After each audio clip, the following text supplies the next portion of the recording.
Dicen que el movimiento se demuestra andando. Y pues sí, y sin embargo se mueve, decía Galileo Galilei, y puor si muove en italiano, cuando le alegaban que nunca un galgo veloz iba a poder alcanzar a un galgo lento. Y había debates verdaderamente asombrosos, pues por su vacuidad, su inoportunidad o su superficialidad. Pero bueno, hoy vamos a abrir, tal vez debate, no lo sé, sobre un tema que he querido aclarar, profundizar, ampliar y en cierta forma en algunos aspectos rectificar. ¿A qué viene eso de que el movimiento se demuestra andando? Bueno, muy fácil. En lugar de hablar yo de la mente humana capaz de rectificar, capaz de darse cuenta de su error, capaz de salir de sus propios paradigmas, capaz de darse cuenta que metió la pata o capaz de darse cuenta de que le faltó algo importante que decir, en vez de hablar en teoría, lo voy a hacer de manera práctica. ¿Y qué quiero decir con esto?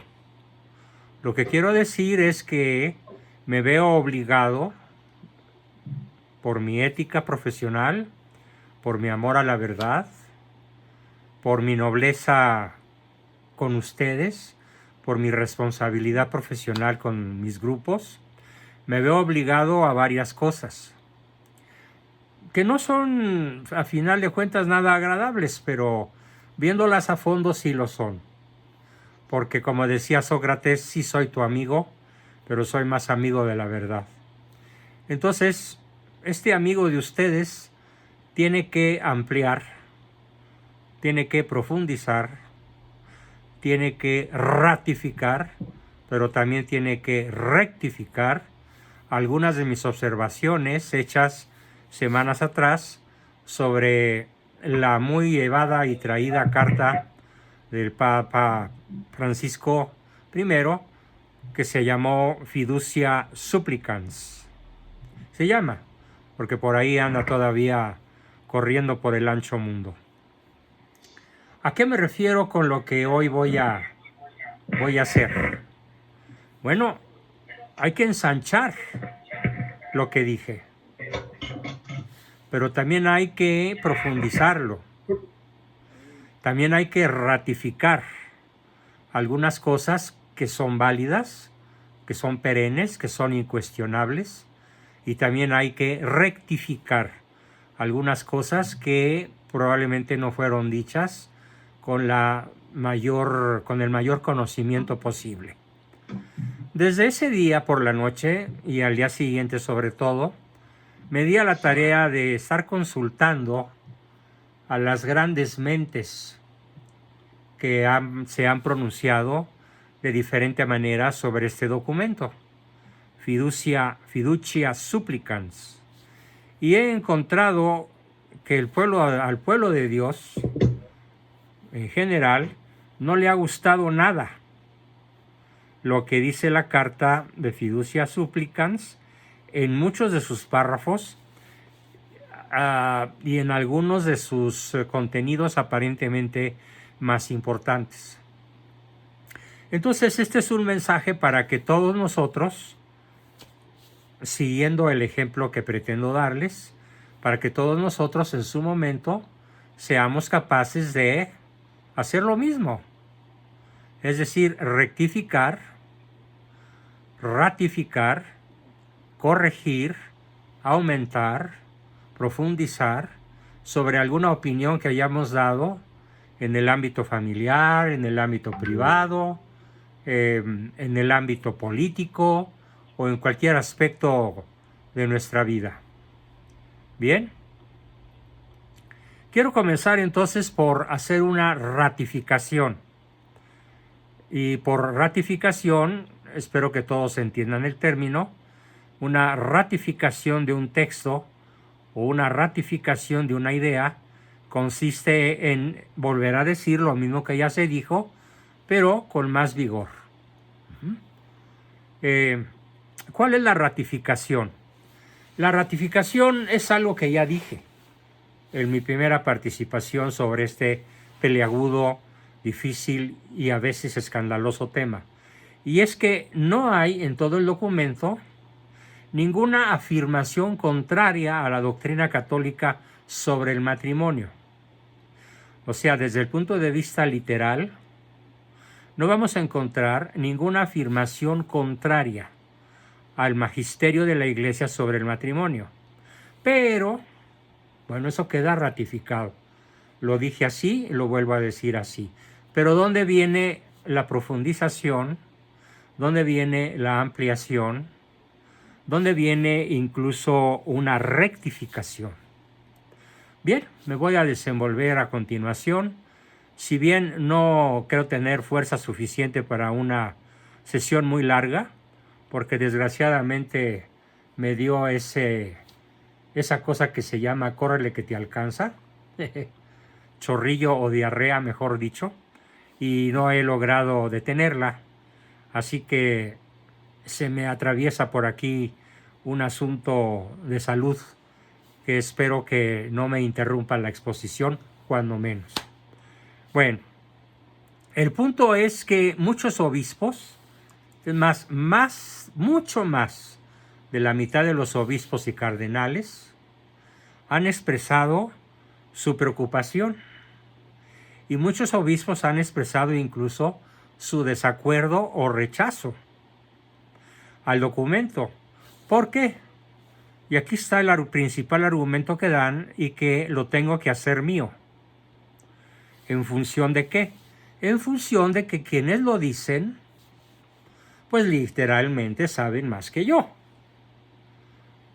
Ya sea por su formación como teólogos o por el puesto que ocupan en la mitra romana o por su experiencia como pastores de almas, algunos sacerdotes que ya incluso me rebasan en edad, desde luego en experiencia, en sabiduría, y a todos los he consultado acuciosamente.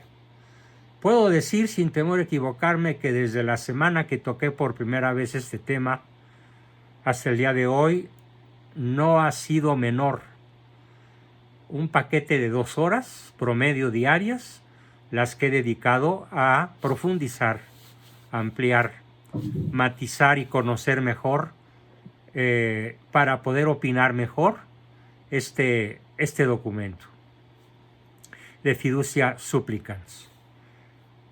Dicen los obispos que se oponen que el documento termina permitiendo en la práctica un acto que es la bendición de parejas del mismo sexo o en situación irregular, acto que contradice la doctrina tradicional de siempre. Después sale el Papa Francisco y dice, no, es que no estamos bendiciendo a las parejas, sino a las personas. Pero el documento original dice que la bendición es a las parejas. Y el documento no se ha rectificado. Sigue rodando por el ancho mundo como una bendición a las parejas homosexuales y a las parejas en situación irregular. Así que las aclaraciones no han sido suficientes, dicen muchos obispos, cardenales y la gran mayoría del clero regular del mundo. Aunque hay que resaltar que hay un continente enterito, sin ninguna voz de disidencia, que es el continente africano. Todos los obispos y el cardenal, todos los obispos, toda la jerarquía africana, católica, dice que cuando menos en su continente no se va a permitir la bendición de las parejas homosexuales. ¿Por qué? Porque causa mucha confusión este documento. Porque además hace 2 años el mismo Papa Francisco había firmado un documento en el cual afirmaba que las bendiciones a parejas del mismo sexo o a parejas en situación irregular no estaba permitida. Y ahora resulta que siempre sí. Bueno, debo hacer mención, por honestidad intelectual, a aquellos que están a favor del documento sin más, que no pasa de un 25 a lo sumo un 30% de la Grey católica jerárquica, es decir, de la iglesia que enseña, de la iglesia que nos enseña, que nos muestra y nos demuestra dónde está la verdad y cuál es el camino para alcanzarla. Y dicen que este grupo, que es reducido si lo comparamos con el grueso, es que el documento pretende cerrarle el paso a los obispos alemanes que están a favor de no solo de la bendición a las parejas homosexuales, sino a favor del matrimonio sacramental a las parejas gay y del matrimonio sacramental a las parejas en situación irregular. Es decir, de aquellos que tienen actividad sexual con una nueva pareja, aun cuando su matrimonio no haya sido anulado. Aclarando que si alguna pareja vive bajo el mismo techo, pero ha hecho el voto de castidad y que por muchas consideraciones de orden ético, de orden práctico, deciden seguir viviendo juntos, lo aclaran todos los sacerdotes y obispos y hasta el mismo Papa, sin excepción, siempre y cuando guarden castidad, tienen pleno derecho a la confesión, la comunión y todos los sacramentos. Pero no así aquellos que, pretendiendo tener una actividad sexual más o menos intensa, más o menos regular, pretendan que su matrimonio sea reconocido como tal por la Iglesia. La Iglesia nunca hará eso y aquí es donde se abre la puerta a la confusión. Porque el documento habla de parejas y eso no ha sido cambiado. Entonces, si una pareja de homosexuales va a pedirle la bendición a un sacerdote o a un obispo o a un cardenal, ya la gran mayoría, en proporción de 3-1, ya dijeron que no lo van a hacer, porque contradice en el plano práctico aquello que ya fue definido en el plano doctrinal como irrevocable. La no aceptación de, entre comillas, matrimonio gay o las parejas irregulares que pretendan que su matrimonio civil equivale a un matrimonio eclesiástico. ¿Dónde está la confusión? En que a pesar de que no ha habido ninguna herejía, los que critican el documento, y a mi juicio tienen razón, y ahí es donde entra mi rectificación, la rectificación que yo quiero hacer, porque reconocí que me equivoqué en no considerar dos aspectos que otros sacerdotes y otros obispos más avesados que yo en este tema han señalado. ¿Cuáles son estos dos puntos? Uno resulta arrolladoramente indiscutible y es el siguiente. Este 75% de consultas mías, de consultados míos, a través de la red y a través de otros muchos medios, han dicho que el documento fue escrito y lanzado al público sin que haya sido suficientemente consultado con la jerarquía católica común y con la Grey católica. En efecto, ¿y por qué digo yo que este argumento es irrefutable? Por una sencilla razón. Porque si estamos viendo que las reacciones contrarias son de 3-1, ¿qué hubiera pasado si a tiempo se hubiera consultado? Evidentemente, en proporción similar, de 3-1, hubiera sido rechazado y entonces no hubiera sido lanzado y muchísimo menos hubiera sido firmado por el Papa Francisco. Ese es el argumento número 1 con el cual rectifico, ensancho, profundizo, amplío mi declaración original. no puedo menos de manifestar mi pleno acuerdo con la jerarquía que señala esta grave deficiencia en el documento: no haber sido suficientemente consultado, porque de haberlo sido hubiera obtenido su rechazo en proporción de 3-1.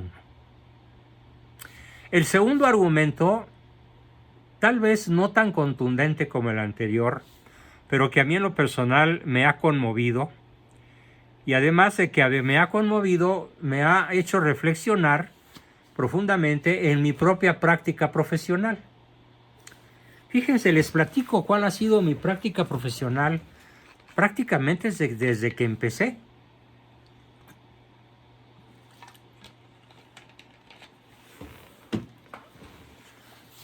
En la inmensa variedad de casos que yo he recibido en consulta, no quiero exagerar, pero son docenas de miles a lo largo de mis 62 años de actividad profesional. Desde los 18 años yo he andado en este tejemaneje de la profesión del terapeuta, de ser un psicoterapeuta.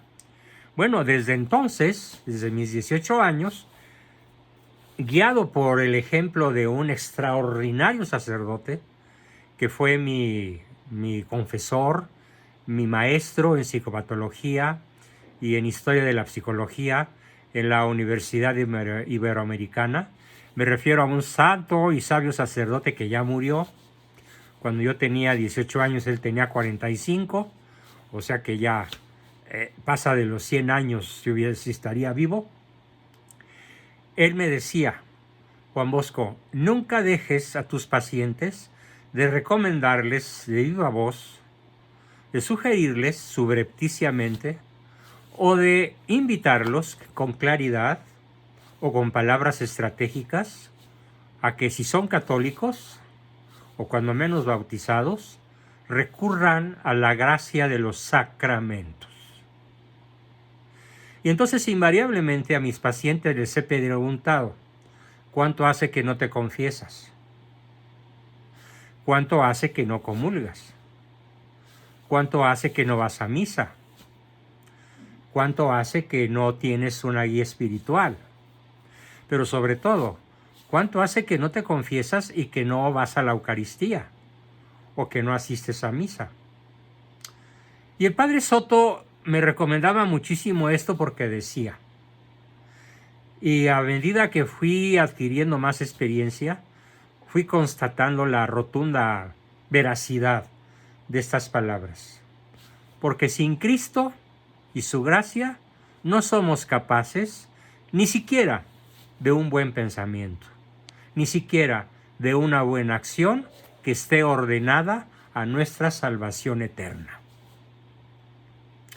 Tú puedes ser un psicólogo del montón, o puedes ser un psicólogo ateo, o peor aún, puedes ser un psicólogo freudiano, que se limite a escuchar y en cierta forma a ser cómplice de tus pacientes en los problemas ligeros o graves que ellos te puedan plantear.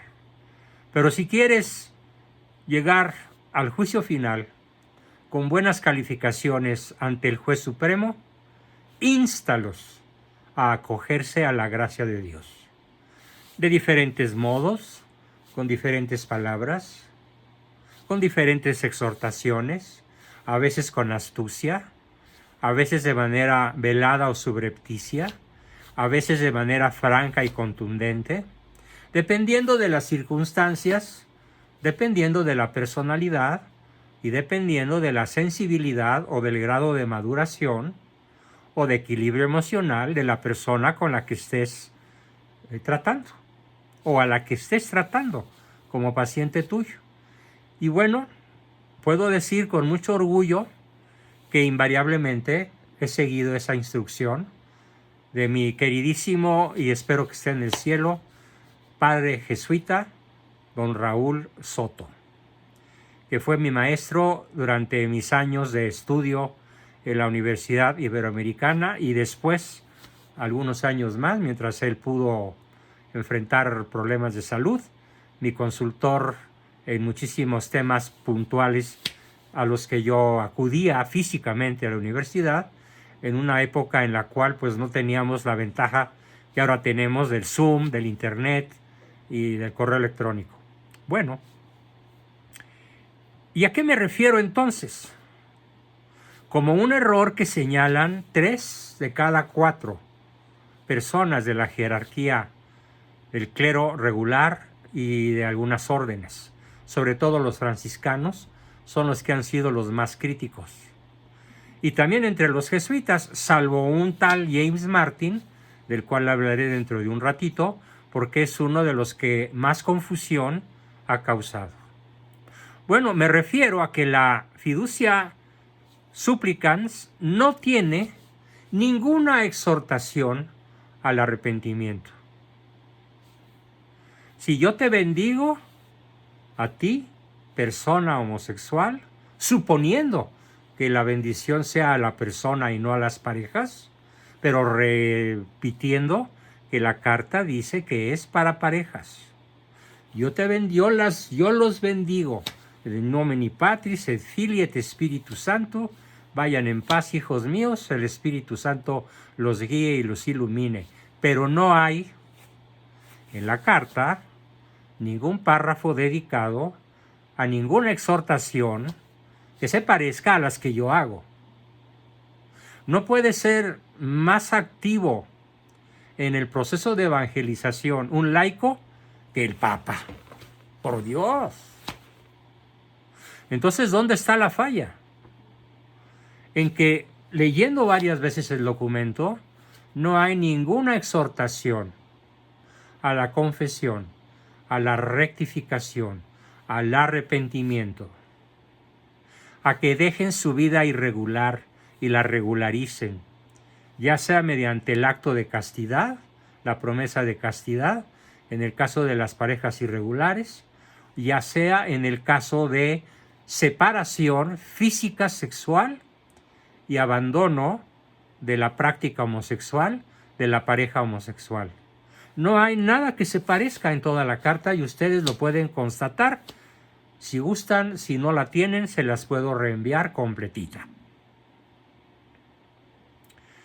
Así que esto es mi manera de ensanchar, ampliar y profundizar. Y por lo tanto debo manifestar mi desacuerdo con que no haya sido suficientemente consultada y que no tenga ninguna exhortación al arrepentimiento, a la confesión o a la rectificación de las costumbres, sino simplemente la bendición. Y aquí puedo poner varios símiles. Es como si yo recibiera a ¿qué les dijera yo? A una persona que pesa 140 kilos y que no le hago ninguna recomendación nutricional. Simplemente me escucho, lo escucho,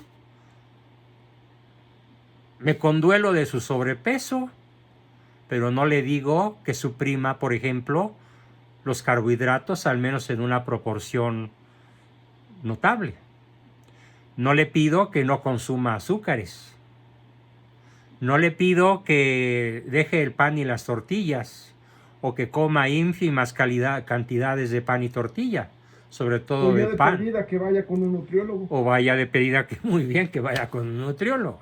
No, simplemente al terminar la consulta, después de escucharlo llorar a mares, porque su novia lo rechaza, ya lo terminó, porque hasta moverse de una silla a otra le causa sudor, porque en las noches apenas cuando se mueve pues causa un terremoto en la cama y qué sé yo.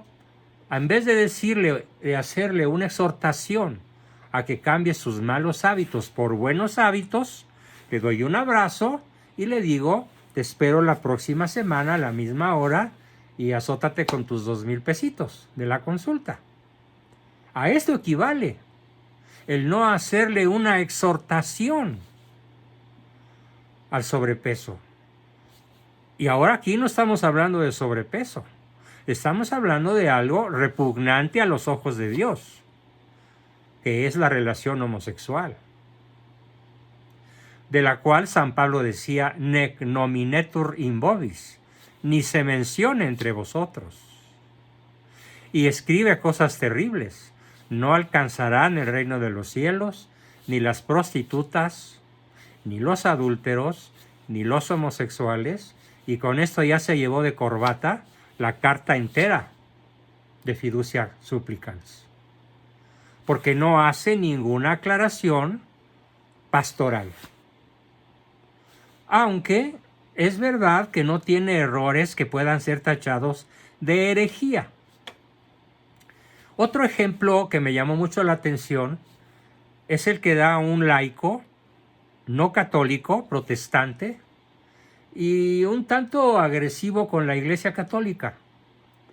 Y él está en consulta conmigo, en consulta privada, no digo su nombre, no está en mis grupos, exclusivamente es consulta privada, y dice, oye, Juan Bosco, a ver, ¿qué te parece este ejemplo?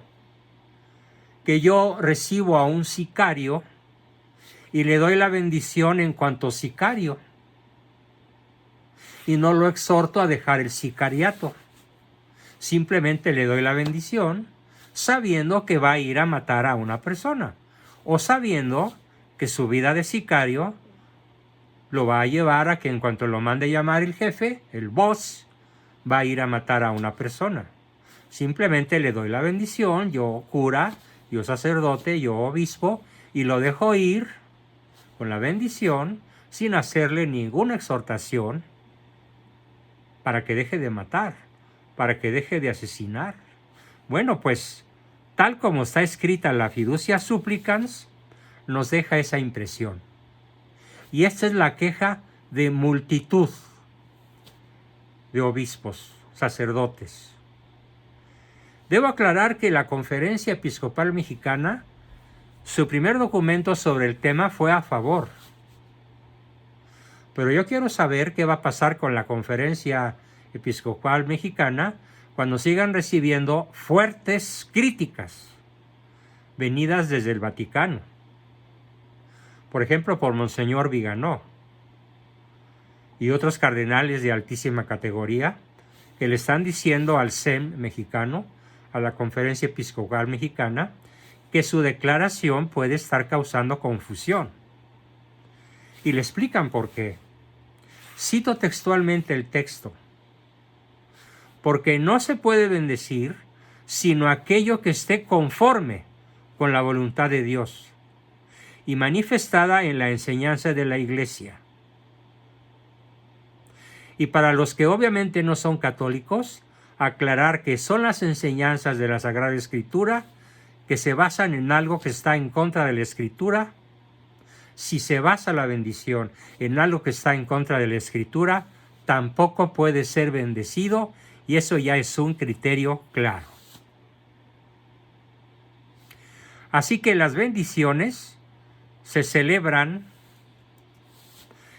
de hecho, en virtud de la fe, y se ordenan a la alabanza de Dios y al provecho espiritual de su pueblo. Y así es como habla el ritual romano. Y por ello, en el ritual romano se invita a quienes invocan la bendición de Dios a través de su iglesia a intensificar sus disposiciones internas en aquella fe para la cual nada hay imposible, y confiar en aquella caridad que premia,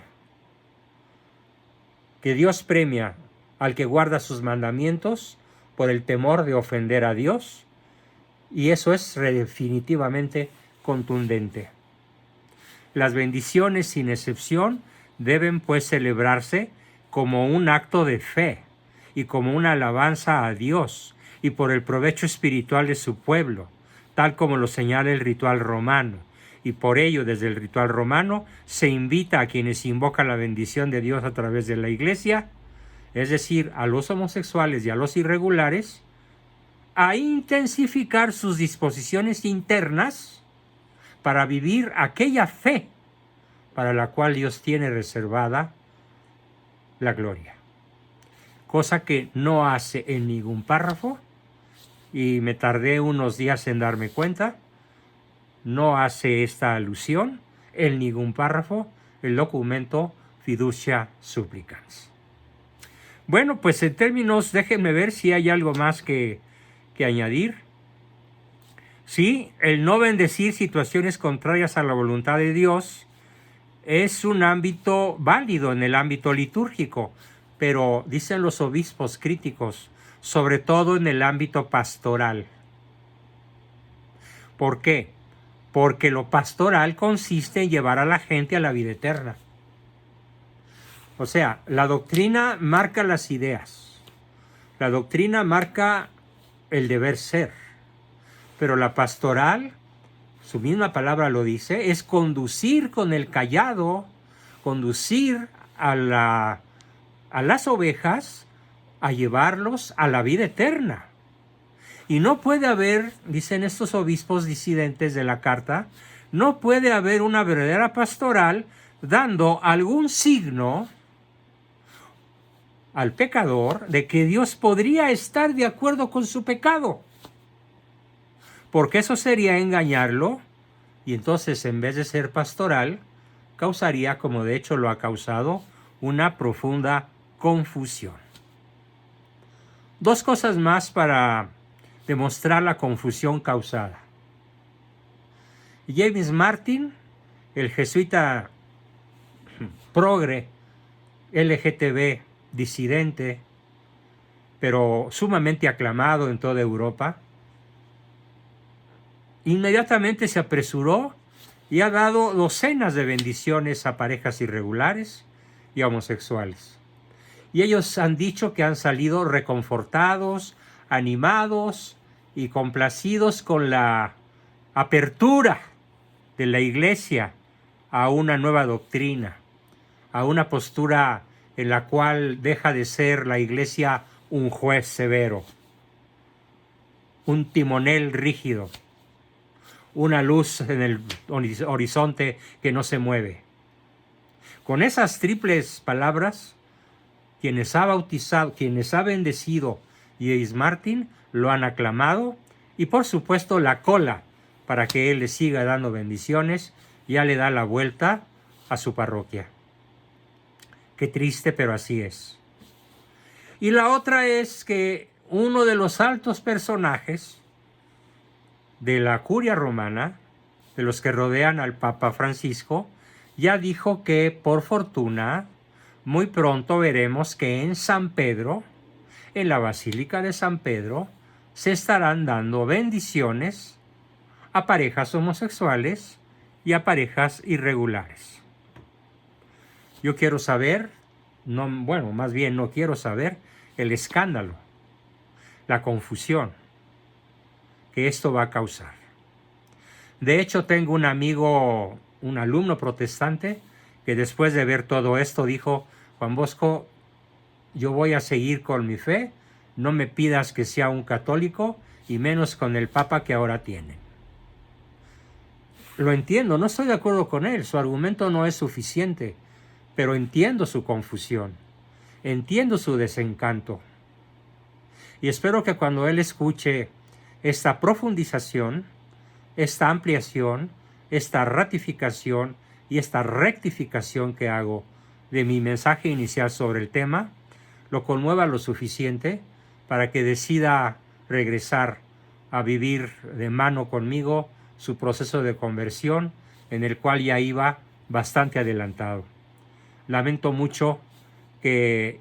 y además añadió, por si fuera poco la debilidad, suponiendo que haya sido debilidad de tu Papa Francisco, ¿qué hace ahí un personaje tan nefasto como Víctor Manuel Fernández, que escribió y publicó en sus años de juventud un libro prácticamente pornográfico?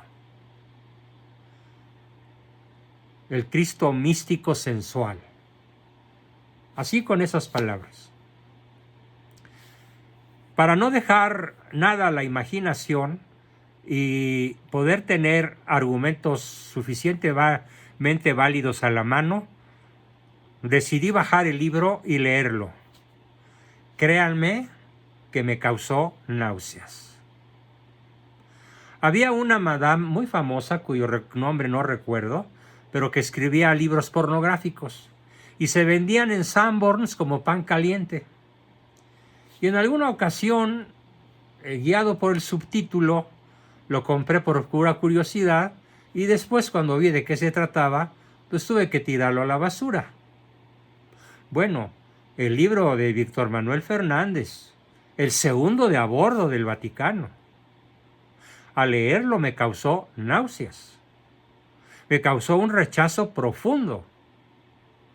Y lo que más me da tristeza, y lo que me causa, y lo confieso, cierta decepción, aunque obviamente no soy sedevacantista.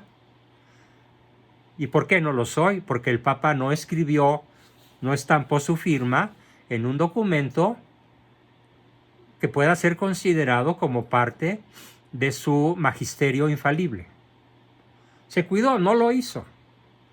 Ni siquiera entra dentro de su pastoral normal. Tampoco es una carta pastoral fundamental de las varias que ha escrito, algunas de las cuales son excelentes. Mucho menos es una encíclica. Mucho menos, todavía mucho menos, es una declaración ex cátedra. Es una firma a título personal. Y comentando yo hoy el asunto con una persona a la que quiero, admiro y respeto, que es mi doctor, mi urólogo, en cuyas manos estoy y espero salir bien parado de este mequetrefe terrible que me trae asolado en mis vías urinarias.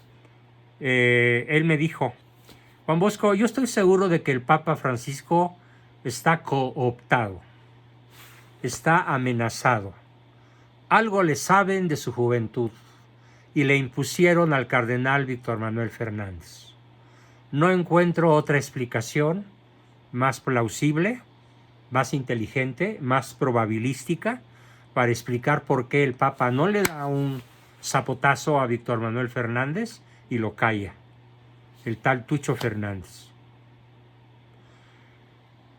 Bien, yo creo que con esta última aclaración sobre que el Papa no incurre en herejía, como algunos lo han dicho, sobre todo los sedevacantistas, se han dado vuelo, el Papa incurrió en herejía.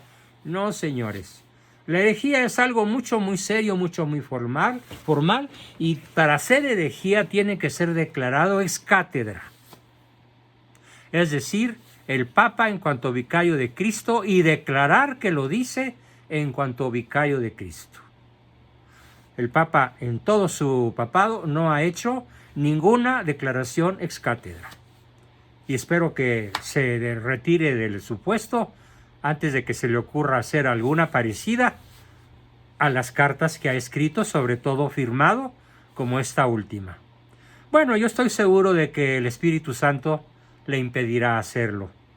El que a título personal pudiera sentir la tentación de caer en una herejía, puede ser, pero no lo ha hecho, y confiando en la palabra de Cristo, estoy seguro de que tampoco lo hará. Esto para que no pueda yo ser tachado de sedevacantista, ni de que odio al Papa, ni que lo desprecio, ni que lo critico, ni de que me le tiré a la yugular. No. Estoy simplemente señalando el criterio de la gran mayoría de la Grey Católica discente, de aquella que enseña, que nos enseña lo que debemos creer, lo que debemos seguir, y he sido, espero que haya sido así, su fiel vocero.